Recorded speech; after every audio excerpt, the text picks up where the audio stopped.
Professeur Lydie Kozak, Oui, je sais qu'il vous tient à cœur de former de plus en plus de managers, voire de leaders. Euh, Comment vous abordez la chose? Est-ce que vous pouvez nous en dire plus? oui, merci beaucoup. Euh, et merci beaucoup. Bonjour à toutes et tous. Nous avons effectivement un sujet qui est très important et merci à Monsieur Anaclet et merci à Monsieur euh, Mika. Mika Mered. Mireille, Mika, pardon. Ouais. Voilà, pour vos interventions qui sont tout à fait, je trouve, intéressantes dans la perspective des besoins de l'enseignement supérieur, des problématiques de l'enseignement supérieur.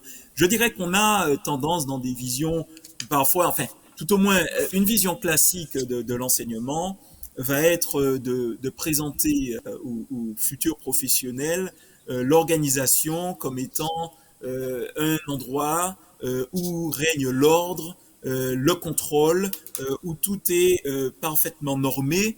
Et quand nos étudiants, nos diplômés intègrent les entreprises ou les organisations plus largement, organisations publiques comme privées, euh, ils rencontrent et elles rencontrent la complexité, le désordre, l'improvisation, le bricolage. Ce sont aussi des lieux où on va retrouver de l'incertitude, on va travailler dans l'urgence, on devra être multitâche. L'organisation est aussi un lieu de conflit où il faudra négocier et on doit parvenir à développer des capacités d'entraînement des personnes dans ces contextes-là qui, je dirais, sont tout sauf normés et qui vont nécessiter des capacités d'adaptation, une certaine vision, des valeurs auprès et puis avec des personnes qui vont aussi demander à vivre aussi une expérience en entreprise notamment. Et dans ces contextes-là, on a effectivement des étudiants qui, au départ, sont mieux armés pour justement intégrer ces réalités-là, se saisir des outils qui sont diffusés, notamment et de certaines recettes qui sont données, pour en faire des outils qui vont être utiles. Et puis d'autres qui auront moins la capacité, si on ne les y accompagne pas, à prendre du recul, à développer un regard critique sur les outils qui sont donnés et qui dès lors vont aller de désillusion en désillusion dans les organisations et dans certains cas. Donc cela, moi je dirais qu'il y a un impératif effectivement à nous assurer que dans les approches d'enseignement que nous mettons en œuvre, eh bien, que nous soyons à même de bien prendre en considération les besoins en matière d'enseignement, d'acquisition de connaissances des étudiants, que nous arrivions à les amener vers la prise de recul critique. Alors, Monsieur Meridi a parlé de transdisciplinarité, d'interdisciplinarité, de recul effectivement critique. Il est impératif que nous arrivions, et dans cette perspective aussi, à permettre à nos étudiants d'apprendre à apprendre aussi par eux-mêmes. Et pour cela, c'est là aussi la recherche qui donne des outils.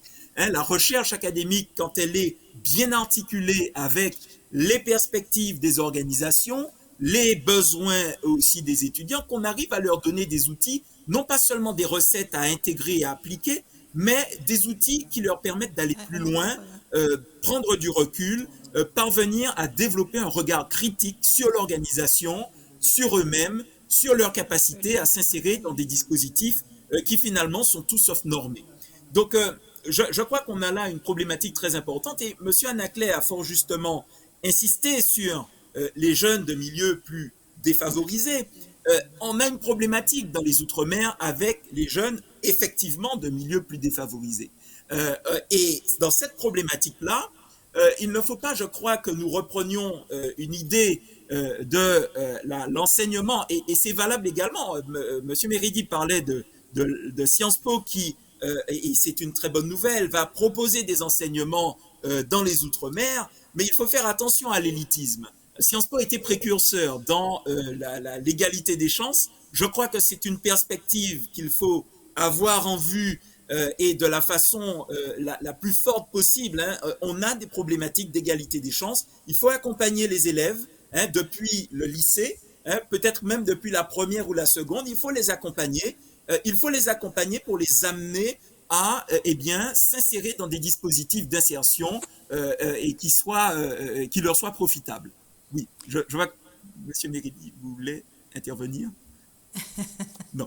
Voilà. Donc voilà. Donc on est l'égalité des chances me semble, les dispositifs d'égalité des chances me semblent fondamentaux de façon à accompagner les élèves pour qu'ils apprennent. Ils apprennent sur eux, ils apprennent, donc ils développent des connaissances, qu'ils développent des compétences et qu'ils développent la capacité à prendre du recul. On a besoin d'une certaine maturité, de développer des compétences transverses, des soft skills, et puis que dans tout ça, de façon transverse, je crois qu'il y a des enjeux qui sont extrêmement forts hein, sur nos territoires, donc et pas sur nos territoires seulement, les enjeux du numérique, les enjeux de la responsabilité sociale, du développement durable, alors voilà, on est dans des actualités même plus largement au niveau national. Ce sont des éléments, des compétences qu'il convient de développer parce qu'il faut aussi donner à nos jeunes, et nous devons nous attacher à donner à nos jeunes le sens de la vision, de l'innovation, de la projection vers le futur pour que nous ayons nos futurs décideurs qui soient en mesure eh bien, de faire avancer le territoire, je dirais. Donc, c'est de la transversalité, c'est de l'accompagnement. Je pense que les problématiques d'égalité des chances doivent être prises à bras le corps de façon à ce que nous ayons effectivement, sans approche élitiste, hein, ou si on veut avoir des approches élitistes, il faut que nous embarquions le plus grand nombre, hein, je dirais, dans ces approches-là. Mais voilà, je pense qu'on a là des enjeux qui sont extrêmement forts aussi sur nos territoires avec ces problématiques. Prise de recul, égalité des chances et puis arriver à développer des perspectives donc critiques.